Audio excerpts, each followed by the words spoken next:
je vous retrouve aujourd'hui pour une nouvelle recette vegan et sans gluten. Et encore une fois de plus, une recette asiatique et plus précisément une recette coréenne. Et non, ce n'est pas des makis, c'est des kimbap. Donc c'est un peu des makis coréens si vous voulez. Mais la différence c'est que au lieu de mettre du vinaigre dans le riz, on va mettre de l'huile de sésame. Et aussi bien sûr les ingrédients qu'on va mettre à l'intérieur sont assez différents.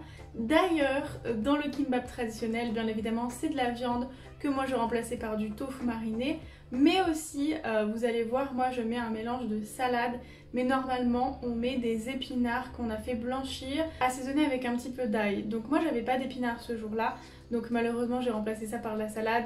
Mais c'est super bon avec de la salade hein. Mais bon voilà, je vous le dis au cas où vous voulez vraiment faire des kimbap de manière traditionnelle, ce serait préférable de mettre des épinards. Donc si vous ne savez pas comment faire cuire du riz à sushi, je vous mets en barre d'infos le lien vers ma vidéo qui montre la méthode pour ne pas rater le riz à sushi. Mais n'oubliez pas, on ne mettra pas dans cette recette du vinaigre et du sucre, mais on mettra juste du sel et de l'huile de sésame. Donc je vous laisse regarder ma recette et n'oubliez pas, si celle-ci vous a plu, de mettre un petit pouce bleu à la fin de la vidéo.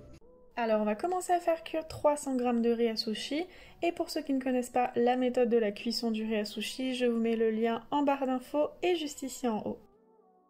Ensuite, pendant que notre riz cuit, on va couper 200 g de tofu ferme en lamelles et on va les mettre dans un récipient afin de les faire mariner. On va ajouter une cuillère à soupe de gingembre, une cuillère à soupe d'ail en poudre, un peu de poivre, un peu de sel, une cuillère à café de sauce soja sucrée, 2 cuillères à café de sauce soja salée, une cuillère à café de vinaigre de riz ou de vinaigre de cidre et une cuillère à café de sirop d'agave.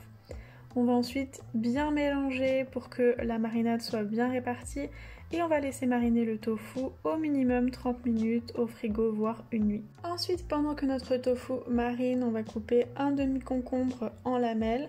Donc moi je coupe le concombre autour du centre et je jette le centre parce qu'il a beaucoup de pépins et de pulpe et que ça sert à rien. Ensuite on va couper une demi-carotte, pareil en lamelles mais un peu plus fine cette fois-ci. Et je vais mettre les carottes dans un bol, je vais les saler et les mélanger et les laisser reposer un petit peu histoire qu'elles rentrent de leur jus et qu'elles ramollissent.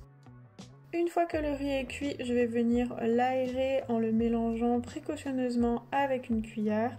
Puis je vais venir le saler et y ajouter de l'huile de sésame.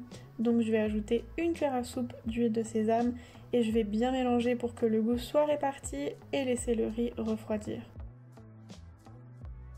Et enfin on va pouvoir créer nos kimbap. Pour cela on va mettre 3 cuillères à soupe de riz sur une feuille de nori, donc une feuille d'algue. Bien évidemment n'oubliez pas que le côté brillant de la feuille d'algue doit être posé sur la natte. Et n'oubliez pas non plus de bien vous mouiller les mains quand vous répartissez le riz sur la feuille d'algue. Donc on va laisser une petite bande d'espace en bas et une beaucoup plus grande en haut. Et enfin on va pouvoir mettre le concombre, des carottes, un petit peu de radis et de choux rouges en pickles, un petit peu de salade mais si vous avez des épinards n'oubliez pas, c'est préférable. Et enfin notre tofu et n'hésitez pas à bien appuyer.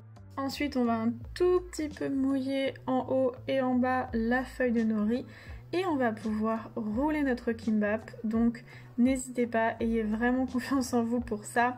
Il faut juste faire comme vous le voyez ici, donc bien serrer à chaque fois, lever la natte avec une main et la rouler avec l'autre et continuer ainsi de suite et surtout bien serrer le rouleau.